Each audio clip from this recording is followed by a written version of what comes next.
I'm Eleanor, 68 years old, and I never thought my own flesh and blood would abandon me like yesterday's trash. My son Douglas dropped me at Sunny Pines Retirement Community on my birthday of all days, kissed my cheek, and walked away without looking back. I cried myself to sleep that night, feeling worthless and forgotten. Little did I know fate had other plans. 1 week later I won the lottery and everything changed. Before I tell you what happened next, let me know where you're watching from and subscribe if you haven't already. This story about how life can change when you least expect it is one you won't want to miss. I suppose to understand how deeply Douglas's betrayal cut me, you need to know a bit about our history together. For 40 wonderful years I was married to my Frank. He was the love of my life, a kind and gentle man who worked as an accountant at a local firm. We weren't rich by any means, but we were comfortable, happy in our modest 3-bedroom home on Maple Street where we raised our only son. Frank died of a sudden heart attack when Douglas was just 12 years old. 1 minute Frank was mowing the lawn, the next he was gone. I can still hear Douglas's cries when I had to tell him his father wasn't coming back. Overnight, I became both mother and father to a grieving boy while dealing with my own bottomless grief. I was an elementary school teacher at Lincoln Elementary, teaching 2nd grade for 35 years. I loved my students, pouring my heart and soul into each lesson, staying late to help struggling readers, and spending my own money on classroom supplies when the school budget fell short. Teaching wasn't just my job, it was my calling. But after Frank died, it also became our financial lifeline. Money was tight. Frank's life insurance helped, but it wasn't enough to sustain us for long. I took on tutoring after school, and during summers to make ends meet. There were nights I went to bed hungry so Douglas could have seconds at dinner. I darned socks until they were more thread than fabric and drove the same Toyota Corolla for 20 years because every spare penny went toward Douglas's future. "Mom, you don't need to worry so much," Douglas would say in his teenage years, seeing the dark circles under my eyes from working overtime. "I can get a job at the grocery store." "Absolutely not," I'd tell him firmly. "Your job is school. Your father wanted you to go to college, and that's what's going to happen." When Douglas was accepted to State University with a partial scholarship, I cried tears of joy. The day I wrote that first tuition check, emptying half my retirement account, I had no regrets. This was what Frank and I had always wanted for our son. Douglas thrived in college, studying business administration. He met Margaret in his junior year, a beautiful but coolly calculating girl from a wealthy family. From our first meeting I sensed Margaret viewed me as inadequate. My teacher's salary, my simple clothes, my modest home, none of it impressed her. But Douglas was smitten, so I welcomed her with open arms. "Your mother is so quaint," I overheard Margaret telling Douglas once, thinking I couldn't hear from the kitchen. "Does she always wear those dreadful cardigans?" Instead of defending me, Douglas laughed. It was the first hairline crack in our relationship, but I dismissed it. He was young and in love. They married a year after graduation. Douglas landed a job at an investment firm through Margaret's father's connections. Suddenly, my son was wearing tailored suits, driving a luxury car, and living in a house 3 times the size of mine. With each step up the social ladder, he seemed to take 2 steps away from me. Timothy came along 3 years into their marriage, my beautiful grandson with Frank's gentle eyes. From the moment he was born, Timothy and I shared a special bond. I babysat him every weekend until he was 10, baking cookies together and reading the same stories I once read to his father. "Grandma, you make the best snickerdoodles in the whole world," Timothy would declare, his face dusted with cinnamon sugar. "That's because the secret ingredient is love," I'd tell him, tapping his nose. As Timothy grew, Douglas and Margaret became increasingly absorbed in their social climbing. Country club memberships, charity galas, vacation homes. Their world revolved around status and appearances. My calls went unanswered for days. Invitations to Sunday dinners were declined with thin excuses. Timothy was the only one who still seemed truly happy to see me. For months ago I had a minor stroke. Nothing severe. The doctors assured me I would make a full recovery with proper care and medication. I was home after 3 days in the hospital, moving a bit slower but otherwise fine. Douglas visited once during my hospital stay, looking uncomfortable and checking his watch repeatedly. Mom, Margaret and I are concerned about you living alone, he said before leaving. I've lived alone for 20 years since your father died. I reminded him. I'm perfectly capable. He nodded distractedly, but there was something in his eyes I couldn't quite read. Now, looking back, I realize it was calculation, the beginning of a plan I never saw coming. My modest home was paid off years ago. It wasn't fancy, but it was mine, filled with memories of Frank, of Douglas growing up, of family Christmases and birthday celebrations. My garden out back was my pride and joy, with roses Frank had planted still blooming every summer. I'd planned to live there until I couldn't anymore, then figure things out with Douglas's help when the time came. I never imagined that when the time came would be determined not by my health or abilities, but by my son's greed and convenience. My 68th birthday dawned bright and clear. I woke up feeling grateful for another year of life, humming as I made my morning coffee. The calendar on my refrigerator had a circle around the date, April 15th, with birthday dinner with Douglas and family, written in hopeful blue ink. Around noon my phone rang. It was Douglas. Mom, change of plans. I'm going to pick you up early around 2. I have a surprise for you. My heart lifted.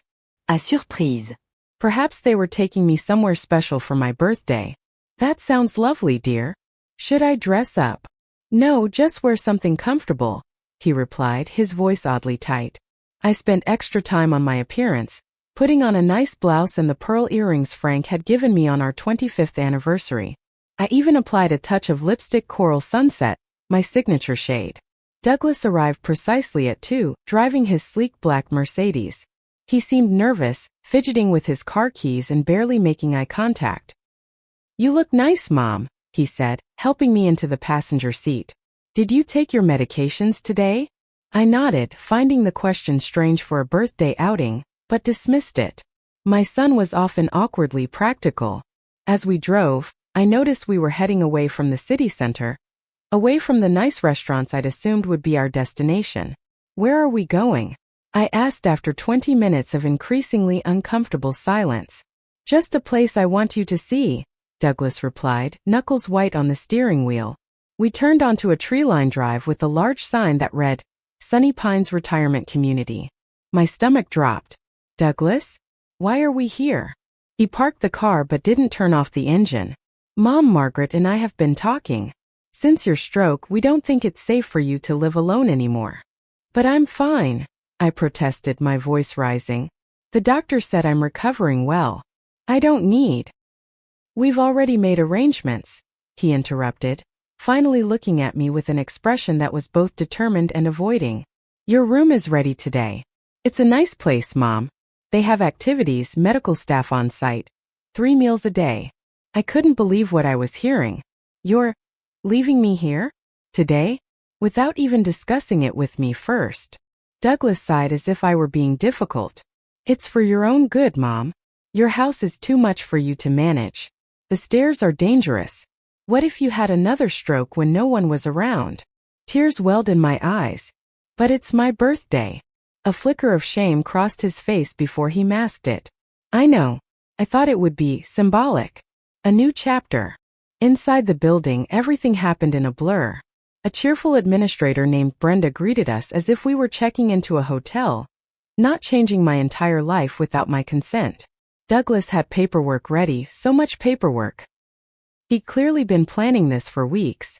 Mrs. Wilson has a lovely semi-private room with our resident Harriet, who's just wonderful, Brenda chirped, leading us down a beige hallway that smelled of disinfectant and overcooked vegetables. I moved as if in a dream, clutching my purse to my chest, as Douglas signed form after form. Power of attorney, medical release, financial arrangements. What about my house? I managed to ask. My things. I'll pack up what you need and bring it this weekend, Douglas assured me.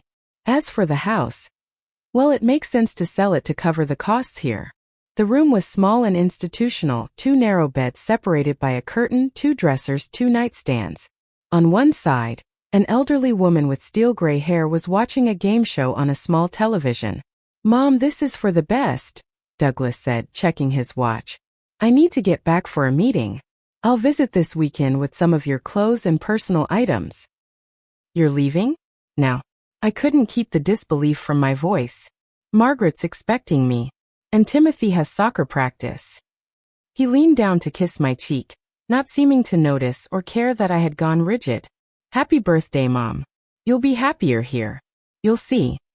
And then he was gone, leaving me standing in a strange room on my birthday, with nothing but my purse and the clothes on my back. I sank onto the bed. Not my bed with the quilt Frank's mother had made us as a wedding gift, but a strange bed with a thin floral bedspread that had been washed too many times. First day? My new roommate asked, muting the television. I nodded, unable to speak through the lump in my throat. They all do it the same way, she said matter-of-factly. Drop you off and run before the guilt sets in. I'm Harriet, by the way. Eleanor. I managed. It's my birthday. Harriet's face softened. Well, hell. That's a new low. Even for an ungrateful child. She reached into her nightstand drawer and pulled out a package of Oreo cookies. Not much of a cake, but we can pretend. As I sat on that strange bed, sharing cookies with a stranger on my 68th birthday, the tears I'd been holding back finally broke free. My son, my only child whom I'd sacrificed everything for, had thrown me away like I meant nothing. And the worst part was, in that moment, I believed him. I believed I was nothing. That first night at Sunny Pines was the longest of my life. After Harriet fell asleep, her soft snores filling our shared room, I lay awake staring at the unfamiliar ceiling. The bed was too firm, the pillow too flat, and the rhythmic ticking of the wall clock seemed to mock each passing second of my new reality. Around midnight, I reached for my phone and called Douglas. It went straight to voicemail. Douglas, it's Mom. Please call me back. I don't understand why this had to happen today, with no warning. This isn't right. My voice broke, and I hung up before I started sobbing. I called 3 more times throughout the night. Each time, straight to voicemail. By morning, I understood that Douglas had no intention of answering.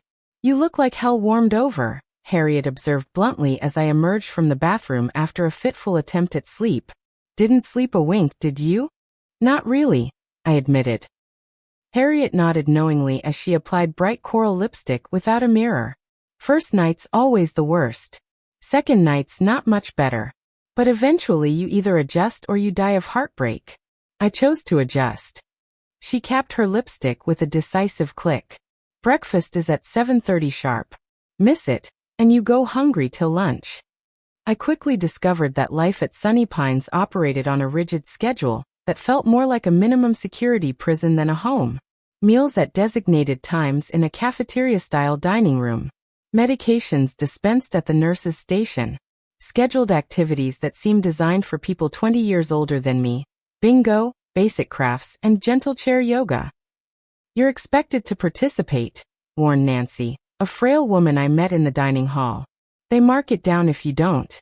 Too many refusals and they'll say you're failing to integrate, or showing signs of depression. So I went through the motions. I painted a ceramic mug I didn't want. I marked bingo cards with little plastic chips. I stretched my arms from a chair while a too cheerful instructor named Tiffany told us we were awakening our inner warriors.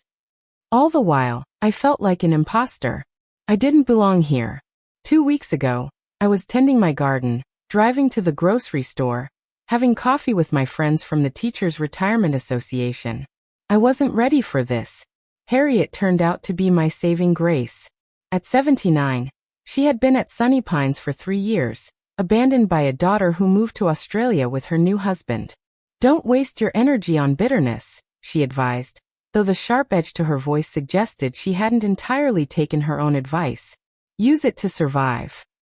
On my 3rd day, Harriet smuggled me into the computer room after hours. The aide on night shift always takes a nap around 9. And helped me check my bank accounts online.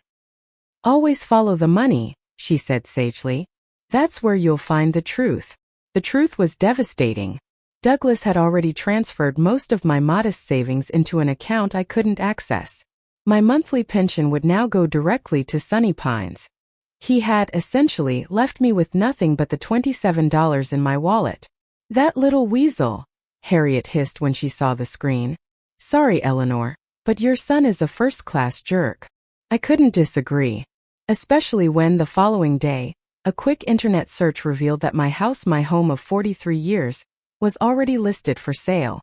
The listing photos had been taken weeks earlier, when I was still living there. While I was watering my plants and planting my small vegetable garden for the summer, my son had been measuring my house for its coffin. After a week at Sunny Pines, my shock began hardening into something else. Anger. Slow-burning, deep-seated anger that gave me a reason to get out of bed in the morning. "Good," said Harriet when I confessed this to her. "Anger keeps you sharp. The ones who just get sad are the ones who don't last long here." On my 8th day at Sunny Pines, I had an unexpected visitor. Timothy, my 16-year-old grandson, showed up during afternoon visiting hours, looking uncomfortable in the institutional setting. "Grandma!" he exclaimed when he saw me, rushing forward for a hug. "Are you okay? Dad said you needed to be here because of your health, but you look fine to me." My heart swelled seeing him. "Timothy, what are you doing here? Does your father know you came?" He shook his head, lowering his voice. "Dad thinks I'm at soccer practice. I took an Uber." He glanced around the common room with its outdated decor and elderly residents dozing in chairs. "Grandma, this place is... why would Dad put you here?" We found a quiet corner where I tried to explain the situation as neutrally as possible. I didn't want to turn the boy against his father, despite everything. "That's messed up," Timothy said when I finished. "They're going on a cruise next month with the money from selling your house. Dad said it was long overdue and they deserved a break." I heard them talking about it. The final piece of the puzzle clicked into place. This wasn't about my health or safety. This was about my house. And the money it represented. "I brought your purse," Timothy added, handing me the familiar leather handbag. "Dad packed up some of your clothes, but he said he'd bring them later. I grabbed this because I know you always have important stuff in it." My purse, containing my wallet, my reading glasses, my address book, and yes, my weekly lottery ticket that I'd purchased the day before Douglas took me to Sunny Pines. It was a small tradition I'd maintained for decades, buying one ticket each week with the same numbers. Frank's birthday, our anniversary, Douglas's birthday, and the day I started teaching. Left on the shelf past our expiration dates.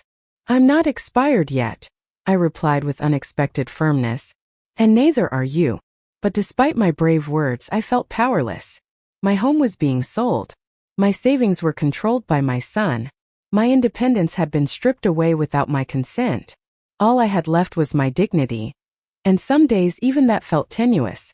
I had no idea that fate was about to deal me a new hand. One that would change everything.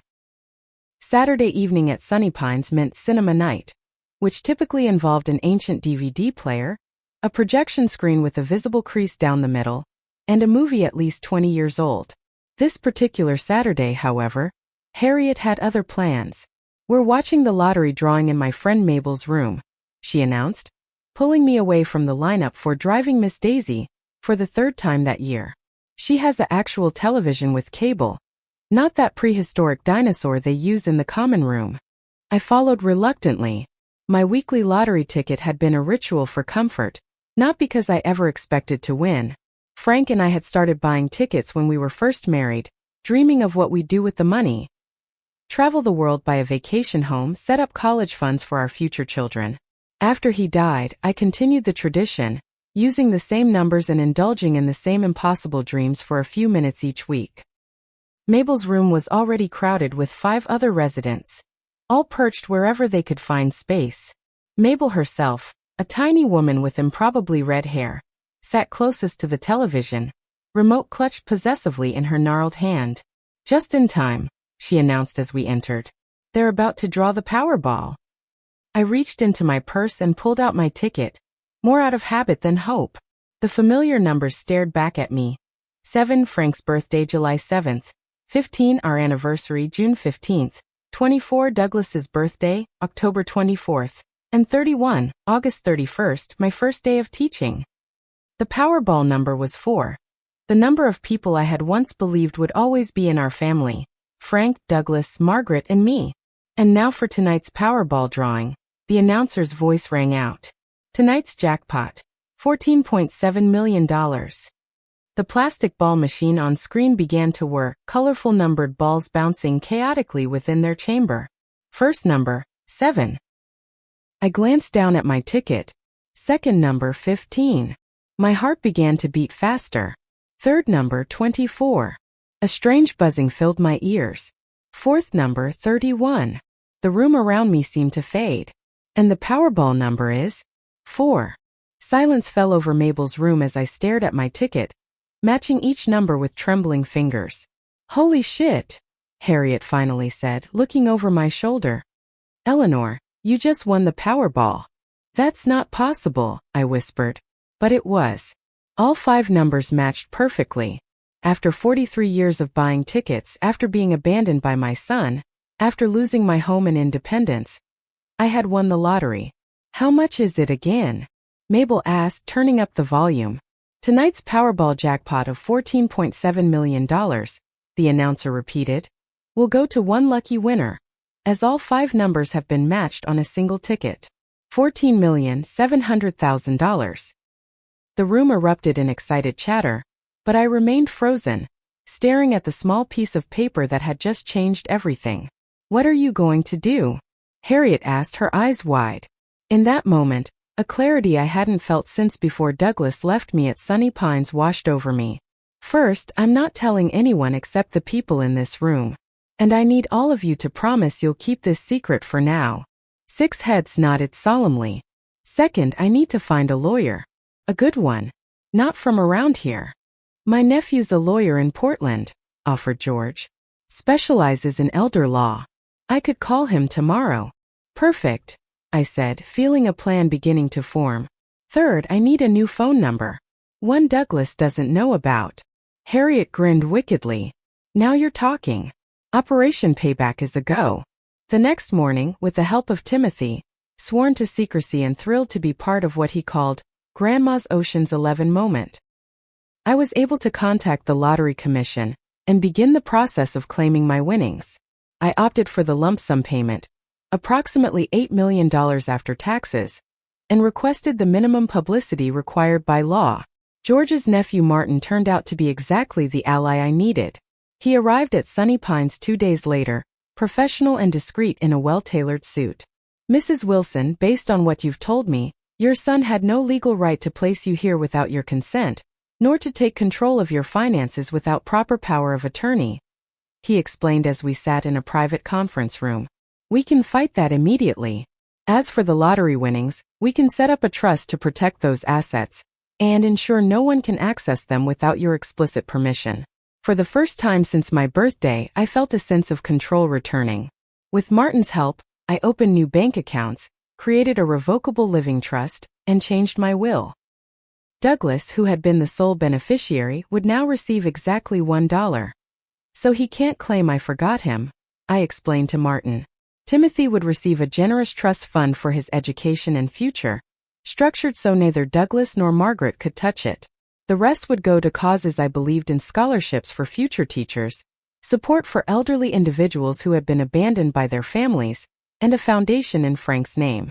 I also got a new cell phone with a number known only to Timothy, Martin, and my new friends at Sunny Pines. My old phone I kept charged but ignored, watching as Douglas's calls finally started coming in after nearly 2 weeks of silence. "Eleanor Wilson hit the jackpot at exactly the right moment," Martin observed as we finalized the paperwork. "The universe has a sense of justice after all." Perhaps it did. Or perhaps it was Frank watching over me still, making sure I would be okay. Either way, I wasn't going to waste this second chance. As I signed the final document transferring my lottery winnings into my new accounts, I felt something I hadn't experienced since before my birthday: hope. Not just hope, but something more potent: the sweet, intoxicating taste of impending justice. The news broke on a Tuesday, exactly 2 weeks after I'd been left at Sunny Pines. The local newspaper ran a small article about the Powerball winner. Retired teacher claims $14.7 million jackpot, with a photo of me accepting the ceremonial large check. I'd worn my best blouse for the occasion, the pearl earrings from Frank, and a smile that didn't quite reach my eyes.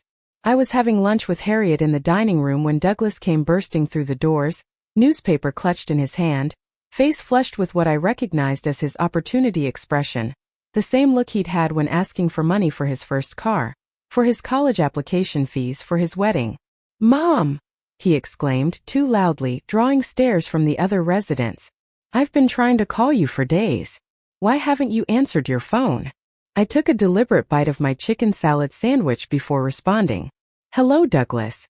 This is a surprise. I believe visiting hours start at 3. Mom, is it true?" He thrust the newspaper toward me, nearly upsetting my glass of water. "Did you win the lottery?" "I did," I confirmed calmly, dabbing my lips with a napkin. "Quite fortunate timing, wouldn't you say?" Douglas pulled out the chair across from me and sat down uninvited. Harriet, who had been watching this exchange with undisguised interest, made no move to leave. "This is incredible news." Douglas's voice oozed enthusiasm. "Why didn't you call me right away? I've been so worried about you." "Have you?" I asked mildly. "It's been 2 weeks since you left me here. You said you'd bring my clothes that weekend. I'm still waiting."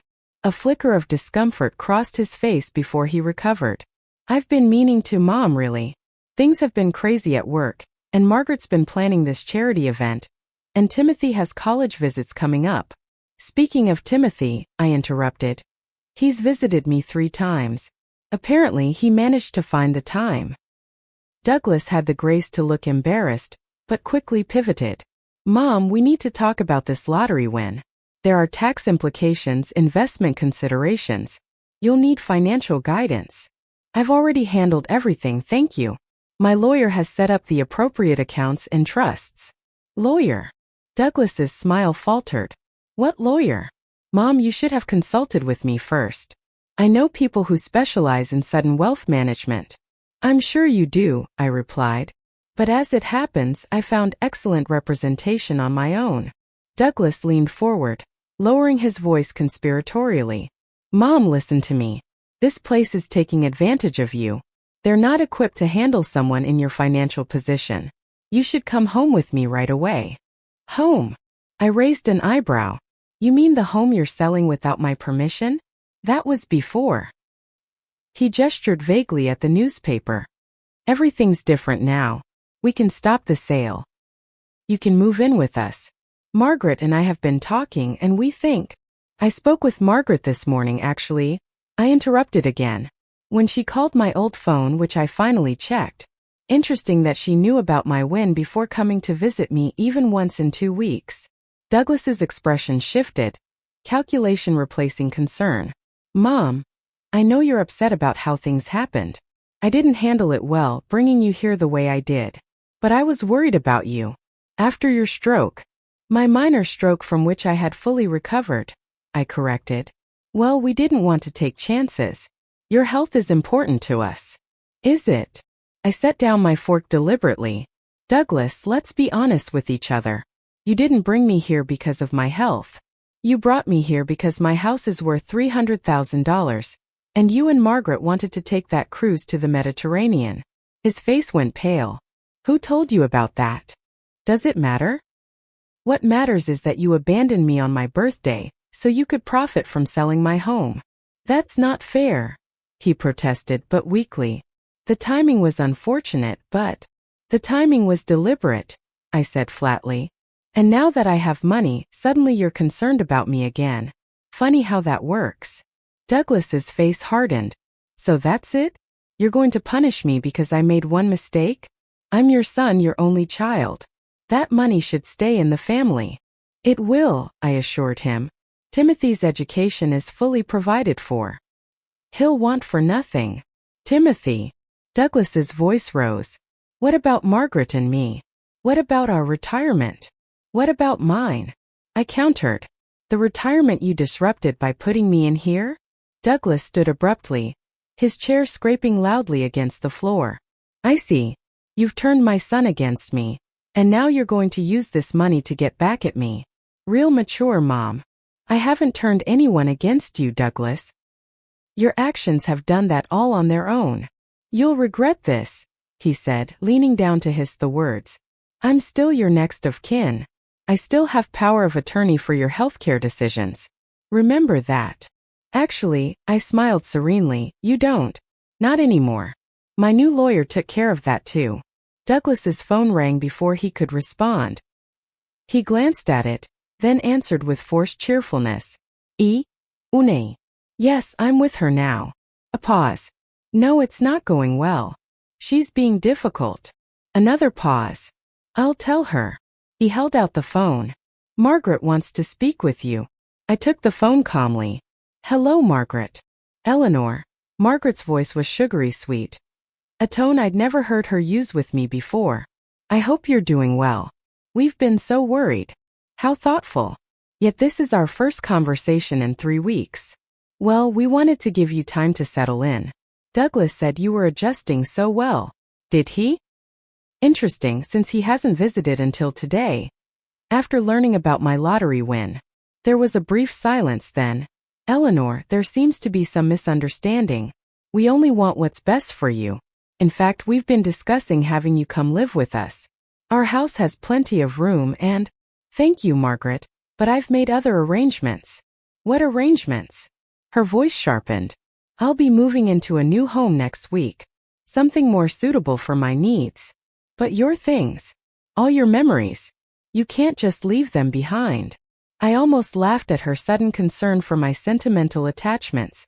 I've arranged for everything I want to be moved from my house.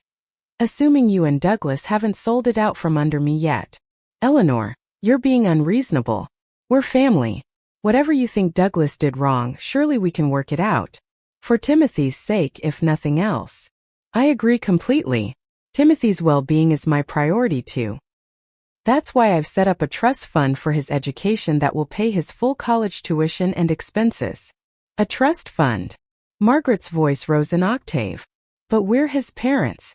We should manage any money for Timothy. The trustee disagrees. As do I. I could hear Margaret's breathing quicken on the other end of the line. Now listen here, Eleanor. Douglas is your son. He deserves exactly what he's going to get, I finished for her. Now, if you'll excuse me, I have plans with my friends. Goodbye, Margaret. I ended the call and handed the phone back to Douglas, who had been watching my side of the conversation with increasing alarm. Mom, whatever you're planning, don't do this, he pleaded, his composure cracking. We can start over. Come home with me today. We'll take care of you. Like you took care of me on my birthday? I stood up, gathering my tray. Douglas, for years I've given you everything, my love, my support, my savings. And when you decided I was inconvenient, you discarded me without a second thought. Now you want access to my lottery winnings, and you're willing to say anything to get it. That's not true, he protested. I love you, Mom. Maybe you do in your way, I conceded. But love without respect and consideration isn't enough. Not anymore. As I walked away with Harriet, I heard Douglas call after me, his voice a mixture of anger and desperation. But for the first time since he'd left me at Sunny Pines, I felt strong. I had survived the worst betrayal of my life, and instead of breaking me, it had shown me exactly who I was, and who my son had become. The text messages and voicemails began that evening, Douglas alternating between apologies, explanations, and thinly veiled threats about contesting my mental competence. Margaret's messages were similarly transparent, swinging from saccharine concern to bitter accusations.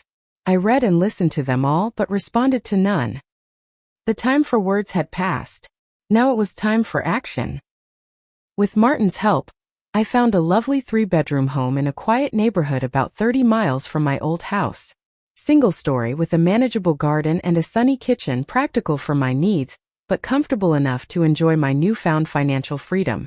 I paid cash, putting the house in my trust's name for protection. My next step was more personal.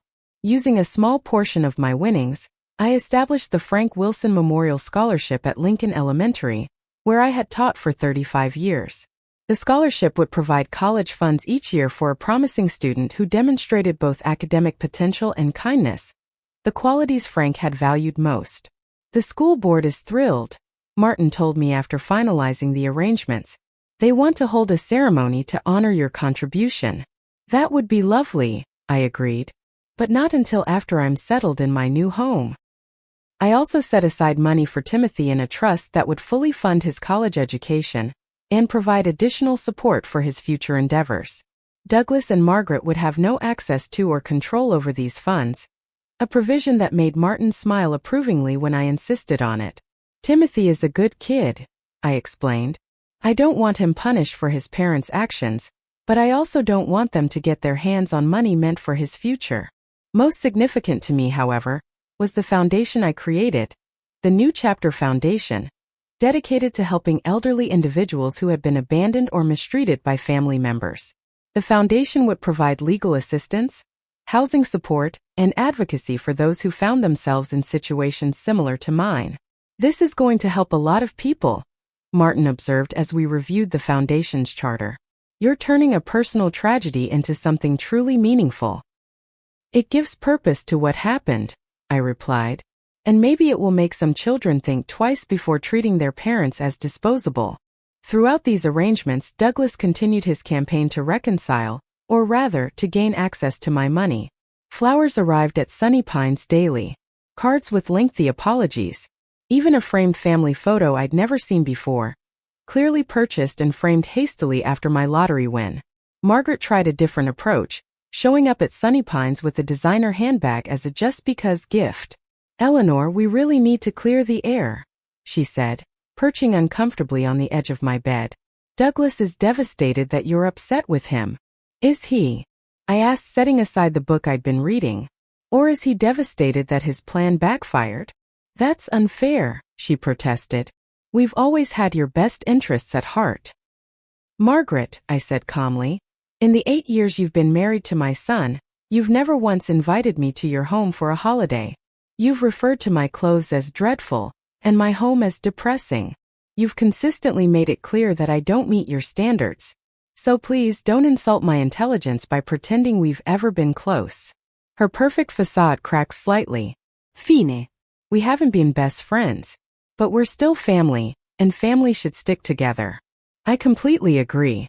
That's why I was so hurt when my family abandoned me at a nursing home on my birthday and tried to sell my house without my consent. Margaret's expression hardened. "You know, Eleanor, Douglas is still your son. He has rights." "To what exactly? My house? My money? My life?" I shook my head. "Not anymore." After she left, Harriet appeared in the doorway. "That woman has the warmth of a great white shark." I laughed. "She does, doesn't she?" 2 days before I was scheduled to move into my new home, I invited Harriet to join me for coffee in the Sunny Pines garden. "I have a proposition for you," I said once we were seated. "I don't want to live alone in my new house. Would you consider coming to live with me? As a companion, not a roommate.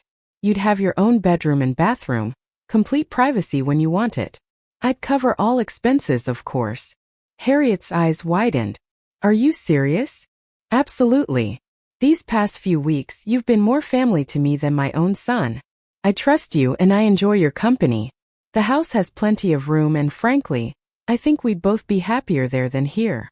Tears welled in Harriet's eyes. "Eleanor Wilson, you've just offered this old lady the best deal of her life. Yes, I'll come live with you. On one condition." "What's that?" "I get to be there when you tell your son about it." I smiled. "Deal." The day I checked out of Sunny Pines was sunny and mild, perfect moving weather. Timothy had arranged to meet me there, excited to see my new home. Martin arrived early with all the necessary paperwork and a moving truck for the few possessions I had at the facility. The administrator, Brenda, seemed flustered by my departure. "Mrs. Wilson, this is quite unusual. Most of our residents stay with us for the duration." "I'm sure they do," I replied pleasantly. "But my circumstances have changed. Your son called yesterday," she added, lowering her voice. "He was quite concerned about your decision to leave. He mentioned potential memory issues." Martin stepped forward smoothly. "Mrs. Wilson has been evaluated by 2 independent physicians who found her mentally competent and in excellent health for a woman of her age. I have their reports here if you'd like copies for your files." Brenda's smile tightened. "That won't be necessary. We just want what's best for Mrs. Wilson." "As do I," Martin assured her. "Which is why I'm helping her move to her new home today." As we finished the checkout process, Timothy arrived, giving me an enthusiastic hug. Grandma, I can't wait to see your new place. Dad's been weird ever since he found out you won the lottery. He and Mom keep fighting about it. I'm sorry to hear that, I said, and I meant it. Despite everything, I didn't want Timothy caught in the crossfire. Don't be, he shrugged. Maybe they'll finally realize not everything is about money. That's very wise, Timothy, I said, touched by his maturity. Now, would you like to help an old lady load her things into the moving truck? We were just finishing when a familiar black Mercedes screeched into the parking lot. Douglas and Margaret emerged, both looking harried and overdressed for the occasion. Mom! Douglas called, hurrying toward us. What do you think you're doing? Hello, Douglas. Margaret. I'm checking out. Today's my moving day. Moving day? Margaret echoed. Moving where? To my new home, I replied simply. What new home? Douglas demanded. We've been trying to reach you for days. You can't just make these decisions without consulting us. Actually, she can, Martin interjected. Mrs. Wilson is fully competent to make her own housing decisions. And who are you? Douglas asked sharply. Martin Greenberg, Mrs. Wilson's attorney. He handed Douglas a business card. All communications regarding your mother's affairs should go through my office from now on. Douglas turned to me, ignoring Martin. Mom, this is ridiculous. If you didn't want to stay at Sunny Pines, you should have said something. You could have come to stay with us. Like I was given a choice about coming here in the first place? I asked quietly. Douglas, you left me here without my consent on my birthday, and immediately put my house up for sale. You don't get to act concerned about my living arrangements now. I made a mistake, he insisted. People make mistakes. But cutting me out of your life entirely? Changing your will? Setting up trust funds without talking to me? That's going too far. How do you know about my will? I asked, though I suspected Margaret had a friend at Martin's law firm. Douglas avoided the question. Mom, please. We're your family. Whatever you think I did wrong, don't throw away our relationship over it. I'm not throwing away anything, Douglas. You did that when you decided your cruise was more important than my home and happiness. That's not fair. Margaret interjected. We work hard. We deserve. To sell my house without my permission? I finished for her. To leave me in a facility with nothing but the clothes on my back? To ignore me until you found out I had money? What exactly do you deserve, Margaret? Before she could answer, a second car pulled up, a taxi bringing Harriet, who had insisted on making a grand entrance after I'd handled the initial confrontation. Sorry I'm late, she announced, approaching our tense little group. Had to say goodbye to Mabel and the gang. They're throwing a prison break party in our honor tonight. And who is this? Margaret asked coldly. This is Harriet Jenkins, my dear friend and new housemate, I replied. Housemate? Douglas looked between us in confusion. Mom, you can't be serious. You don't even know this woman. I know her a lot better than I thought I knew you, I said quietly. Harriet was there for me when my own son abandoned me. She shared her cookies with me on my birthday when you couldn't be bothered to even get me a card. She's earned my trust in ways you've forgotten how to. Timothy, who had been watching this exchange with wide eyes, suddenly stepped forward. Dad, stop it. Can't you see you're making things worse?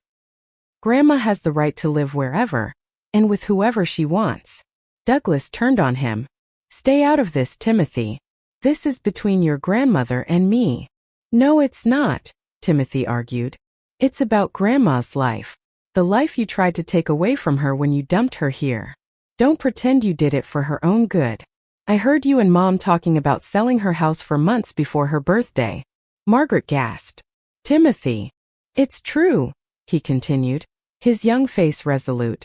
You said it was a wasted asset, and that Grandma was getting too old to maintain it. You never asked her what she wanted. Douglas's face flushed with anger and embarrassment. That's enough. Get in the car, Timothy. We're leaving. Actually, I said, placing a hand on Timothy's shoulder, Timothy is coming with me to see my new home. He's helping me move in. I'll have him home by dinner.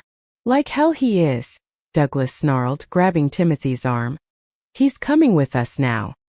Timothy wrenched away. No, Dad. I want to help Grandma.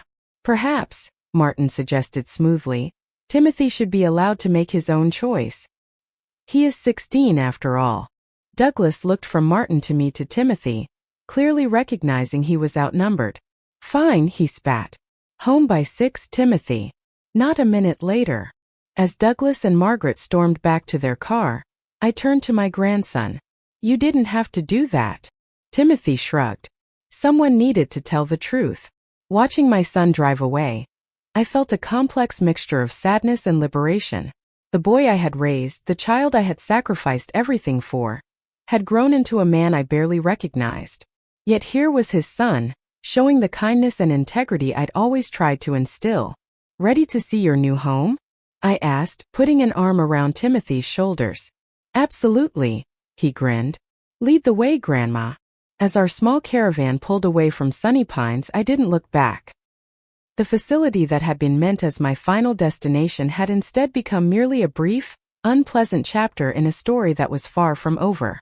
Ahead lay a new home, new purpose, and the sweet satisfaction of having reclaimed my life on my own terms. Douglas had left me at a nursing home on my birthday, thinking he was closing the book on my life. Instead, he had unwittingly set me free. 6 months after moving into my new home with Harriet, life had settled into a pleasant rhythm I could never have imagined on that terrible birthday. Our house, which we'd named Second Chance Cottage, had become a warm and welcoming haven filled with laughter, friends, and the occasional spirited debate over whose turn it was to control the television remote. My garden was flourishing. Not as extensive as the one at my old home, but full of colorful blooms and fragrant herbs. Harriet, it turned out, had quite the green thumb and had taken to gardening with unexpected enthusiasm. Never had the space before, she explained, proudly showing off her thriving tomato plants. My apartment before Sunny Pines was just a tiny balcony with barely enough room for a chair, let alone plants. My new chapter foundation was making real progress.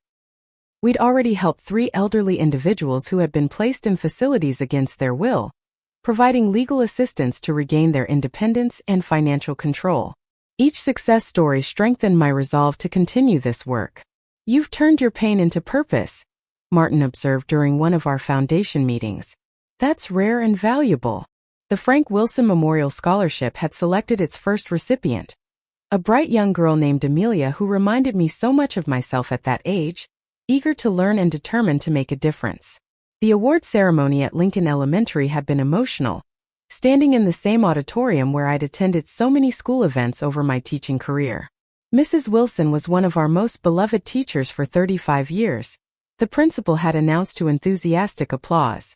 Her generosity will now help future generations achieve their dreams.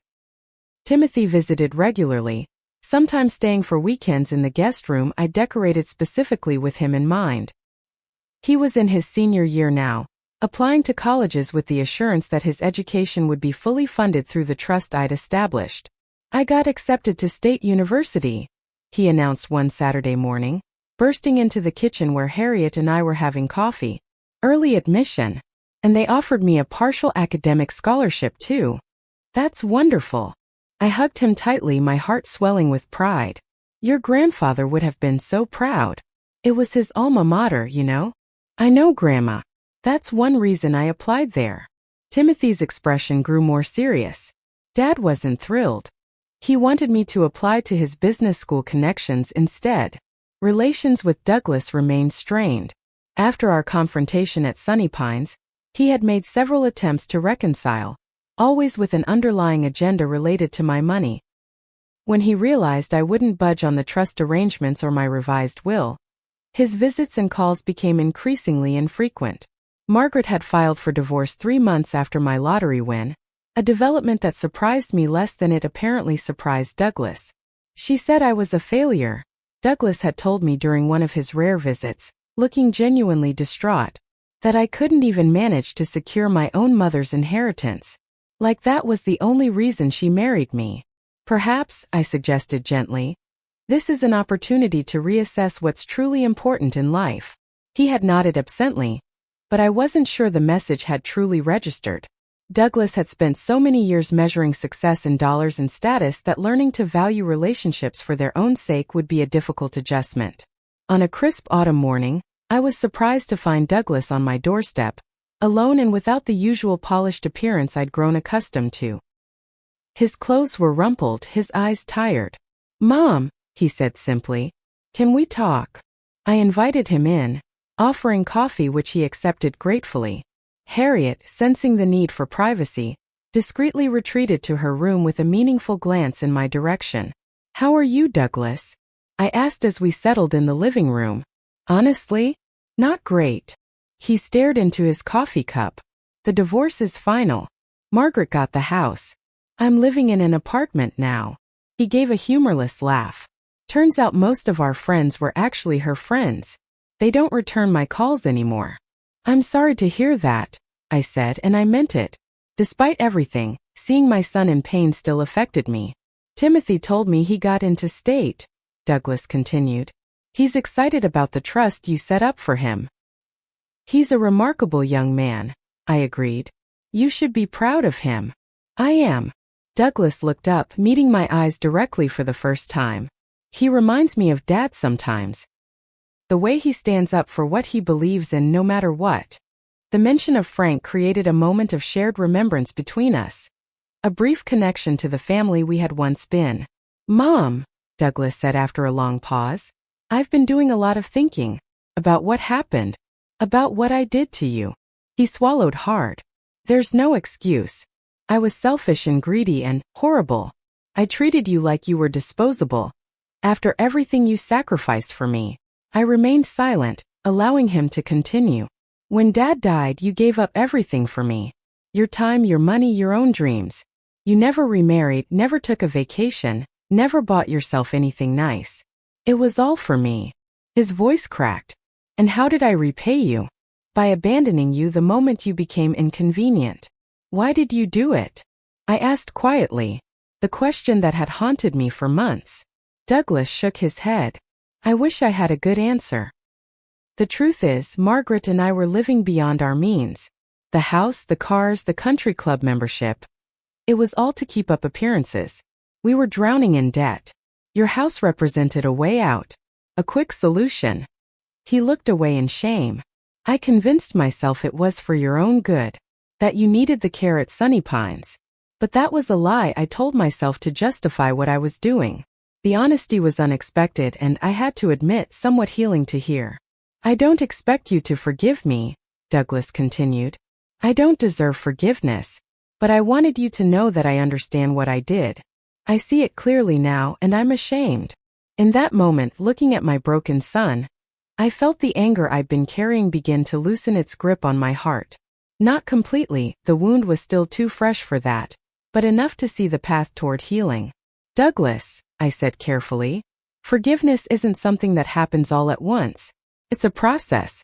For both of us." "I know," he nodded. "I'm not asking for anything. Not money, not a place in your will, not even for things to go back to how they were. I miss my mom." The simple admission brought tears to my eyes.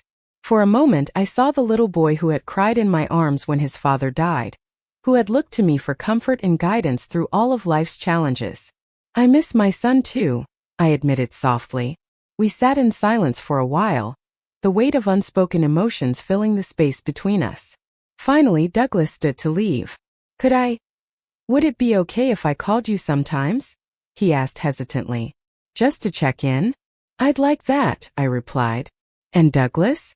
"Timothy's games. You should go to them. He notices when you're not there." He nodded, a flicker of determination crossing his face. "I will. I promise." After he left, I sat alone in my living room, thinking about the strange journey that had brought me here. From the despair of being abandoned on my birthday to the miraculous lottery win that had given me back my power and independence. From the betrayal by my son to this tentative first step toward reconciliation. Harriet found me there, lost in thought. "So," she prompted, settling beside me, "how did it go with the prodigal son?" "He's struggling," I said. "The divorce, financial problems. But he apologized. Sincerely, I think." Harriet responded skeptically. "A convenient time for regrets." "Perhaps," I acknowledged. "But maybe that's how growth happens sometimes. We have to lose everything to recognize what truly matters. You're a better woman than I am, Eleanor, Harriet declared. I'd have made him grovel a bit longer. I laughed. Oh, I'm not saying all is forgiven. Trust has to be rebuilt. But holding on to anger only hurts me in the end. And it was true. The bitterness I'd carried these past months had served its purpose. It had fueled my determination and recovery. But now it was time to set it down, not for Douglas's sake, but for my own. In the end, what had I learned from this extraordinary chapter of my life? That people can surprise you, both with their capacity for cruelty and their potential for growth. That security can disappear in an instant, but so can despair. That true family isn't always defined by blood, but by who stands beside you when you need them most. Most importantly, I'd learned that even at 68, life could take unexpected turns. That it was never too late for a second chance, a new beginning, a fresh perspective. As I looked around my beautiful home, thought about my foundation helping others like me, and considered the tentative new relationship forming with my son, I felt a profound sense of gratitude. Not for the lottery win, though that had certainly changed everything, but for the wisdom and strength I'd found through adversity. Frank had always told me, Ellie, the measure of a person isn't how they handle success, but how they respond to life's hardest blows. I hoped he would be proud of how I'd responded to mine. The journey wasn't over. There would be more challenges, more decisions, more opportunities for growth. But now I faced them with confidence, surrounded by true friends, secure in my independence, and open to whatever surprises life had in store. What's your takeaway from my story? Have you ever experienced betrayal from someone you trusted completely? How did you find the strength to move forward? I'd love to hear your thoughts in the comments below. And if my story resonated with you, please like, subscribe, and share with someone who might need a reminder that it's never too late for a new beginning. Thank you for joining me on this journey, and remember, sometimes when one door closes, another opens with possibilities you never imagined.